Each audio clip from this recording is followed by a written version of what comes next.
Assalamualaikum warahmatullahi wabarakatuh. Hai teman-teman, saya Rahma Zulaika dari jurusan Desain Komunikasi Visual. Saya akan memperkenalkan lebih dalam jurusan Desain Komunikasi Visual ini dan ikuti selanjutnya yuk.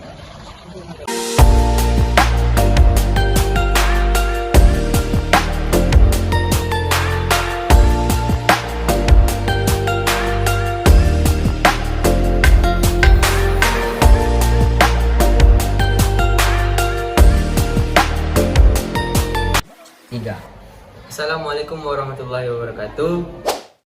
Sekarang saya berada di ruangan Kajurde Cafe atau bisa disebut dengan Kepala Jurusan Desain Komunikasi Visual.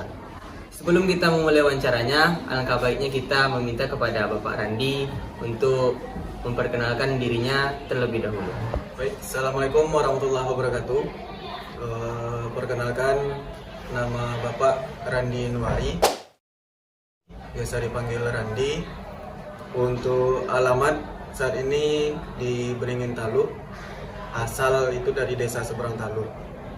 Kemudian untuk saat ini di SMK Negeri 2, alhamdulillah saya dipercaya sebagai ketua jurusan Desain Komunikasi Visual yang baru lahir di tahun semester kemarin ataupun tahun 2022. Untuk materi ataupun mata pelajaran yang saya ampu saat ini, untuk di desain komunikasi visual itu dasar program keahlian ataupun DPK. Kemudian untuk di jurusan lain ada mata pelajaran administrasi infrastruktur jaringan. Baiklah Bapak, pertanyaan pertama yaitu bagaimana pandangan Bapak mengenai desain komunikasi visual? Menurut Bapak, untuk perkembangan desain komunikasi visual di Indonesia saat ini itu telah lahir dari kurang lebih 40 tahun yang lalu. Untuk di sekolah kita sendiri, desain komunikasi visual ini baru ada tahun 2022 ataupun satu semester yang lalu dan sedang berjalan di semester yang kedua. Desain komunikasi visual ini diturunkan dari ilmu komunikasi berdasarkan masalah-masalah yang ada yang sedang dihadapi di Indonesia saat ini. Salah satu contohnya masalah desain interior, itu arsitektur dan sipil, kemudian desain produksi atau oleh karena masalah itu dilahirkan desain komunikasi visual, karena di dalam desain komunikasi visual ini include seluruh jurusan desain yang lain seperti yang Bapak sampaikan tadi. Bagaimana harapan Bapak terhadap perkembangan pendidikan DKV di SMKN 2 Teluk Kuantan khususnya?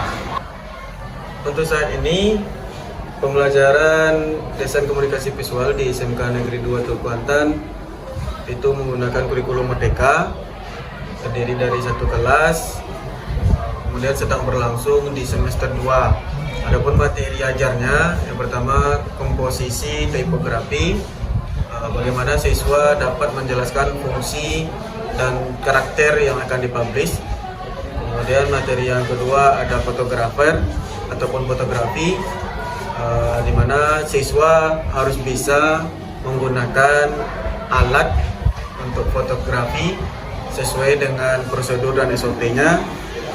Kemudian ada juga pembelajaran komputer grafis, bagaimana siswa menggunakan software yang ada untuk menghasilkan produk ataupun desain yang mumpuni. Kemudian untuk perangkat lunak yang digunakan saat ini yang diajarkan di desain komunikasi visual, untuk editing foto ada Photoshop CS6, kemudian editing video ada Adobe Premiere Pro 2022. Oke, kita masuk ke pertanyaan yang kedua. Bagaimana perkembangan desain komunikasi visual di masa sekarang bila dikaitkan dengan era informasi dan teknologi? Pada era informasi dan digitalisasi ini, jurusan DKV sangat terbantu dengan adanya software dan hardware yang mumpuni. Karena desain komunikasi visual ini mempelajari hal-hal yang ikonik dan sinematik. Salah satu contohnya, kita harus memperjelaskan ke halayak ramai apa tujuan ataupun maksud dari logo yang kita bikin. Dengan adanya software dan hardware yang mumpuni, sehingga kita lebih gampang dalam mengerjakan dan orang lain pun lebih mudah untuk mengerti dengan tujuan yang kita maksud.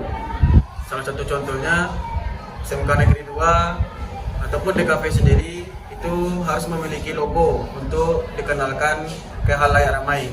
Kemudian contoh lainnya untuk bidang komunikasinya, DKV sendiri ataupun SMK Negeri 2 harus memiliki moto, kemudian memiliki yel-yel yang menarik sehingga masyarakat lebih cepat mengenali apa itu SMK Negeri 2 dan bagaimana itu desain komunikasi visual.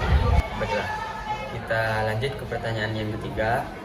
Bagaimana peran dan peluang keprofesian DKV? Untuk peran dan peluang profesi desain komunikasi visual, saat ini perkembangan keilmuannya kurang lebih mencapai 300 sekolah. Nah, berdasarkan hal itu kita dapat menyimpulkan bahwa desain itu sendiri sangat dibutuhkan, baik itu di dunia kerja maupun untuk wirausaha.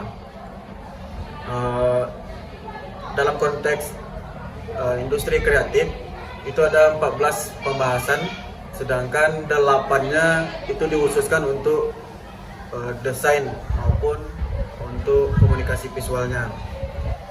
Nah, imbas dari itu sendiri, maka semua lulusan desain komunikasi visual ini akan dapat bekerja ataupun berusaha ataupun melanjutkan ke jenjang yang lebih tinggi. Baiklah, kita ucapkan terima kasih banyak kepada Bapak Randi selaku Kepala Jurusan Desain Komunikasi Visual karena telah memberikan kita ilmu yang banyak dan bermanfaat. Terima kasih. Assalamualaikum warahmatullahi wabarakatuh.